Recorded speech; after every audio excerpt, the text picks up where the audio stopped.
27 જૂન 2026 Sunday સવારના પોરમાં રવિવાર છે આજ તો ભાઈ. સૂતા જેવું સુખ નહીં એટલા માટે ત્રિષાબેન સુવાની બરાબરનો ટૂંકમાં આનંદ લે છે. તમે જુઓ છો કે બેડમાંથી ઉઠાડીને અહીંયા આગળ લઈ આવ્યા તો અહીંયા આગળ પાછું એણે આનંદમાં જમ્પ લાવી દીધું છે. ચાલો હું તો તૈયાર થઈ જાઉં, કારણ કે આજે સન્ડે છે પણ ટ્યુશનવાળાને બોલાવ્યા છે.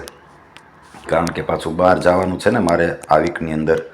ગુરુવારમાં મારા મોટા મમ્મી ઓફ થઈ ગયા છે ગામડે વાળુકડ પાલીતાણા પાસે, તો ત્યાં જવાનું છે. તો ટ્યુશન માટેની તૈયારી કરી નાખું, આસન પાથરીને ટીપાઈ ગોઠવી દઉં, એટલે શું કે હમણાં વિદ્યાર્થીઓ આવશે અને પછી મેં કીધું નાસ્તો કરું. તો જુઓ તમે, આ રીતનું અમારું સેટઅપ હોય છે ટ્યુશન માટેનું. સ્ટુડન્ટ્સ આવીને આ રીતે ચારે બાજુ હમણાં ગોઠવાઈ જાય. તો આ રીતનું આખું સેટઅપ. બાળકો આપણે 9મા ધોરણ સુધીના ટ્યુશન અત્યારે આવે છે. 10માની સંખ્યા નહોતી એટલે નથી કર્યા. મેડમ નાસ્તો કરવા માંડ્યા છે. ચાલો હવે હું પણ નાસ્તો કરવા બેસી જાઉં, અને ત્રિષા પણ હવે નાસ્તો કરવા માટે જગાડીએ છીએ. હવે જો બેન જાગી જાય તો. નાસ્તાની અંદર અમારે વૈવિધ્ય હોય. 3 જણા ઘરમાં, પણ 3ની અલગ અલગ પસંદ. બરાબર. હું ખાઉં દૂધ અને ભાખરી સવારમાં, અને ત્રિષાબેન હવે બેસી ગયા છે નાસ્તો કરવા માટે, જાગી ગયા છે. એને જોઈએ ઘી ને ભાખરી, અને પ્રવીણાને જોઈએ ચા ને ભાખરી. તો આ રીતે અમારો રોજનો ટૂંકમાં જ્યારે ભાખરી હોય ત્યારે આ રીતનું અમારું શિડ્યુલ. ટૂંકમાં દરેકને આ પસંદગી. આ રીતે અમે સવારમાં નાસ્તો કર્યો. આજ તો રવિવાર છે એટલે કોઈ ઉતાવળ હતી નહીં, એટલે નિરાતે સાથે મળીને આજે ટૂંકમાં નાસ્તો અમે રવિવાર હોય, રજાનો દિવસ હોય ત્યારે કરીએ. બાકી તો નહીંતર સૌની રીતે જે જાગીને તૈયાર થઈ જાય વહેલા એ નાસ્તો કરી લે. કારણ કે ત્રિષાબેન તો વહેલા વૈયા જાય સ્કૂલે. એને તો 6:45 વાગ્યામાં તો મૂકવા જવું પડે. એને મૂકીને આવીને હું નાસ્તો કરી લઉં ત્યાં એની મમ્મીએ નાસ્તો કરી લીધો હોય, અને એ તો નાસ્તો કરે ક્યારેક ન કરે, આમનામ સ્કૂલે વહી જાય. તો નાસ્તાની અંદર જુઓ ત્રિષાબેનને ઘી ને ભાખરી. આજે સુખડી પણ છે નાસ્તામાં, બેને લીધી છે બટકું ખાવા. હવે ખાઈ જાય તો સારું. મારી દૂધને ભાખરી પૂરું થવા જ આવ્યું છે હમણાં, કારણ કે હવે ફટાફટ ખાઈ લો ને તો આવી જાય. આવો જમવા. ત્રિષાએ બોલાવે છે તમને કે આવી જાઓ નાસ્તો કરવા. ભાખરીમાં ઘી તો એને છે ને એટલું પ્રિય કે ભાખરી પર ઘી આપ્યું હોય ને તો ક્યારેક ક્યાંક તો ઘી જ ચાટતી હોય. તો વિદ્યાર્થીઓ આવવા માંડ્યા છે. તો નાસ્તો મારો પૂરો થઈ જ ગયો છે હવે. તો આ રીતે વિદ્યાર્થીઓ જે છે એ ટૂંકમાં આવીને હમણાં બેસી જશે. દરેક વિદ્યાર્થીઓને અલગ અલગ જગ્યાએ બેસી જશે. અને આજે સન્ડે છે એટલે અમુક વિદ્યાર્થીઓ તો સન્ડે પાળશે, ભલે ને ટ્યુશન ચાલુ હોય એમ છતાં અમુક વિદ્યાર્થીઓ તો સન્ડે પાળવાના જ. અમુક વિદ્યાર્થીઓ પણ, અમુક વાલી હોય, પેરેન્ટ્સોએ ક્યાંક બહાર જવાનું નક્કી કર્યું હોય, કારણ કે સન્ડે છે એટલે બધાને ક્યાંક ને ક્યાંક જવાનું હોય. તો જો આ રીતે બેસી ગયા છીએ અમે. હવે અમારા પોતપોતાના પોઝિશન લઈ લીધી છે. સ્ટુડન્ટ્સ પણ હવે જો લર્ન કરવા માંડ્યા છે, કારણ કે અમે લર્ન ઉપર ખાસ ભાર દઈએ છીએ. જે સ્કૂલમાં લખાયું હોય ને એ વિદ્યાર્થીઓ અહીંયા આગળ લર્ન કરે, અને લર્ન કર્યા પછી રાઇટ કરી નાખે જોયા વગર. એટલે કહેવાય છે ને કે એકવાર વાંચો અને 10 વાર લખો જોયા વગર, તો એ બધું ઇક્વલ થાય. તો અહીંયા આગળ જુઓ સ્ટુડન્ટ્સને લર્ન કરી રહ્યા છે, શૂટિંગ પણ જોવે છે. તો આ રીતે અમારા ટ્યુશનના વિદ્યાર્થીઓ ગોઠવાઈ ગયા છે. આ વિદ્યાર્થીઓ છૂટે ને એટલે ત્યાર પછી વિદ્યાર્થીઓને, મોટા વિદ્યાર્થીઓને બોલાવ્યા હતા આની પછીની બેચમાં. સન્ડે છે એટલે ખબર હતી, પણ જ્યાં વિદ્યાર્થીઓ છૂટ્યા નથી ત્યાં અમુક મોટા વિદ્યાર્થીઓ આવી ગયા છે, તો આપણે એને બેસાડી દઈએ. આ વિદ્યાર્થીઓ તો, કારણ કે ઘણી બધી જગ્યા છે, હોલ તો મોટો છે અમારો, એટલે તો મોટા સ્ટુડન્ટ જે છે 8મા 9માવાળા, તો એ વિદ્યાર્થીઓ પણ આવીને અહીંયા આગળ ગોઠવાઈ જાય. આ રીતે 99% 99 ઉપર પર્સન્ટેજ લાવ્યો છે અમારે રીવાન.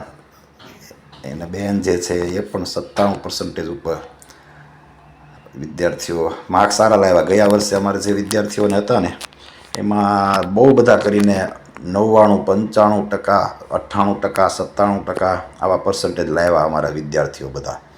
ગયા વર્ષના. એના વિદ્યાર્થીઓ આ સાલે બધા જ કન્ટિન્યુ છે, મોટાભાગના વિદ્યાર્થીઓ કન્ટિન્યુ છે, કારણ કે ઘણા ખરા વિદ્યાર્થીઓને 2-5% લઈને 10% સુધી પ્લસ થયા છે. પણ હવે જેને 98% આવતા હોય એને કાંઈ 10% તો પ્લસ ન થાય, એના માટે 1% પ્લસ થાય તો ઘણો. તો આ રીતે હવે અમુક જે નાના સ્ટુડન્ટ છે એના માટે પણ થોડોક મોડો ટાઈમ રાખ્યો હતો. અમુક પેરેન્ટ્સના એવા ફોન આવ્યા હતા, મેસેજ આવ્યા હતા કે નાના બાળકોને થોડુંક મોડું રાખજો. તો એના કારણે અમુક સ્ટુડન્ટ જે છે એને ટાઈમ વહેલો આપેલો, પણ આવ્યા છે થોડાક મોડા. તો એના હિસાબે થોડુંક વિદ્યાર્થીઓની સંખ્યા અત્યારે તમને વધારે દેખાશે. પણ એમ છતાં આપણી એવી ઓલી રહી છે સ્ટ્રેટેજી કે દરેક બેચની અંદર 10થી વધારે વિદ્યાર્થીઓ ન બેસાડવા. તો અહીંયા આગળ તમે જુઓ છો કે વિદ્યાર્થીઓ જે છે શૂટિંગનો અત્યારે આનંદ માણે છે, જોવે છે કે શૂટ સર કરે છે તો જોઈ લઈએ.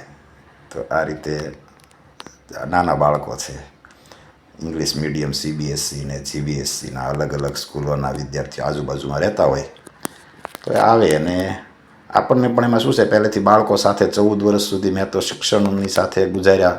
મારા વાઈફે પણ 6-7 વર્ષ સુધી સુપરવાઇઝરનું કામ કર્યું, મેં પ્રિન્સિપાલનું કામ કર્યું. એટલે બાળકો વિના આમથા વચ્ચે ઘણો બધો સમય વયો ગયો, પણ અત્યારે બાળકો સાથે બહુ મજા આવે અને આનંદ આવે. એને ભણાવવાનો, એને લર્ન લેવાનો, એને ગાઈડલાઈન કરવાનો, માર્ગદર્શન આપવાનો.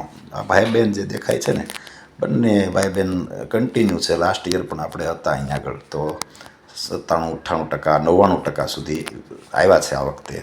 ગયા વર્ષ કરતાં પણ સારો એવો વધારો છે, એટલે કન્ટિન્યુ કર્યું છે.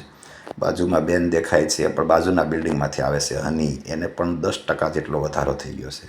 બપોરના સમયે આજે અમારે ત્રિષાબેન રીસાણા, એને કાંઈક ટીવી જોવાનું કંઈક વાત કરીએ છે ને, તે શેમાંથી રીસાણા તો હું ભૂલી ગયો છું.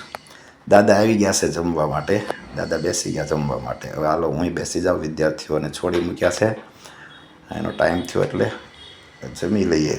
ત્રિષાબેન તે પાછા જમવા માટે હવે આવી ગયા છે. આજનું ખાસ અમારું સ્પેશિયલ જમવાનું છે બપોરે. આજે કોઈ દિવસ હોય નહીં, પણ આજે બપોરે પણ ભાખરી અને બટેકા સાથે શું છે, હા ટીંડોરા, બટેકા ટીંડોરાનું શાક, મગનું શાક, કઠોળ તરીકે મગનું શાક છે, અને દહીં અને કેરી કાપેલી, આમ આજે ઓલી આવે ને કેરી, છાશ. આવો જમવા. ત્રિષાબેનને જમવામાં રસ નથી લાગતો, કારણ કે બેઠી જ છે એ રીતે શૂટિંગ ઉતારવા માટે આવી હોય એમ. હા એમ હરખી બેસ, વ્યવસ્થિત બેસીને જમવા માંડે હવે. હા નથી ખાવું. આ ઢોકળા બનાવ્યા છે, જો બેનને ભાવે ને ઢોકળા, મુઠિયા ઢોકળા, મેથી ને પાલક ને દૂધી, એમ કે બહુ મસ્ત છે. અમારી બેનને બહુ ભાવે ને, હા એને બહુ ભાવે. એટલા માટે આજે ઢોકળા, મુઠિયા ઢોકળા બહુ મસ્ત બને છે અમારી ઘરે. ક્યારેક રેસીપી તમને દેખાડશે પ્રવીણા. ખાધા જેવા હોય એમ એકવાર. તમને એમ થાય કે કાચા ખાવા હોય તો કાચા આવી રીતના બાફેલા હોય ટૂંકમાં, એ ખાઈ શકો. અને એને કદાચ વઘાર હોય તો વઘારીને ખાઈ શકો. પણ અમારી ઘરે એને ખાવાની સ્પેશિયલ રીત છે. મુઠિયાને ચોળી નાખવાના, એમાં દહીં, છાશ ને સેજ ચટણી ને મીઠું નાખી અને ખાવાના. પ્રતિષાબેન તો લોકો દહીં જ ખાય છે જો.